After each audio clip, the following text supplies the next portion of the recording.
आणि यानंतरची बातमी पंढरपूरमधून आहे। पंढरपूरमध्ये माघी यात्रेसाठी 4 लाखांपेक्षा जास्त भाविक दाखल झालेत। दर्शनाची रांग सध्या गोपाळपूरपर्यंत पोहोचली आहे। विठुरायाच्या दर्शनाला 10 ते 12 तासांचा कालावधी लागतोय।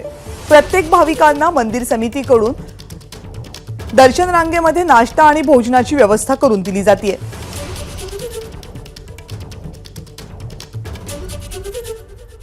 आज माघ शुद्ध दशमी निमित्त जवळपास 3.5 ते 4 लाख भाविक पंढरपूरमध्ये दाखल झालेले आहेत। विठ्ठलाच्या दर्शनाची रांग गोपाळपूरच्या 8व्या पत्रा शेडपर्यंत गेलेली आहे। अतिशय गर्दी, अजूनही शेकडोच्या संख्येने भाविक दर्शन रांगेत यायला लागलेले आहेत आणि ज्या पद्धतीनं इथं भाविकांचा उत्साह दिसतोय, किती तास लागतील काय हा विषय नंतरचा आहे, मात्र मोठ्या संख्येने भाविक या दर्शनासाठी यायला लागलेले आहेत। माघवारी उद्या असणार आहे, माघ एकादशी। सर, माघ सोहळ्यासाठी ज्या पद्धतीनं गर्दी जमलेली आहे, कशा पद्धती सुविधा आहे?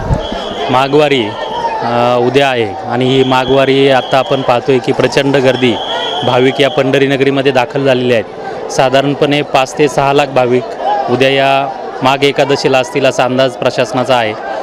जिल्हा प्रशासन आणि मंदिर प्रशासनातर्फे येणाऱ्या भाविकांच्या सुखसोयीसाठी आपण 10 पत्रा शेडची निर्मिती केलेली आहे। भाविकांना ज्यावेळेस आपण 8 ते 10 तास उभं राहतो त्यावेळेस सर्वात महत्त्वाचं म्हणजे स्वच्छतागृह, त्याचप्रमाणे त्यांना मध्ये विश्रांती कक्ष, त्याचप्रमाणे यावेळेस आपण केवळ खिचडी न देता संपूर्ण जेवणाची व्यवस्था केलेली आहे। आणि कुठल्याही पद्धतीचं जर त्यांना अडचण आली तर आपले आपत्कालीन कक्ष आहेत, वैद्यकीय कक्षांची निर्मिती केलेली आहेत। आपण ICU बेडसुद्धा या ठिकाणी तयार केलेले आहेत। प्रत्येक दर्शन रांगेतल्या भाविकाला भोजन मिळते? नक्कीच, आपण 2 ते 3 ठिकाणी 2 ठिकाणी खिचडी वाटप आणि एका ठिकाणी संपूर्ण जेवणाची व्यवस्था केलेली आहे। त्यामुळं 8 ते 10 तासांमध्ये 2 ते 3 वेळा त्यांना अन्न मिळेल अशी व्यवस्था केलेली आहे। उद्या एकादशीला काय केलं जाणार? उद्या एकादशी निमित्त उपवासाची खिचडी आपण आणि चहा त्याचं नियोजन केलेलं आहे।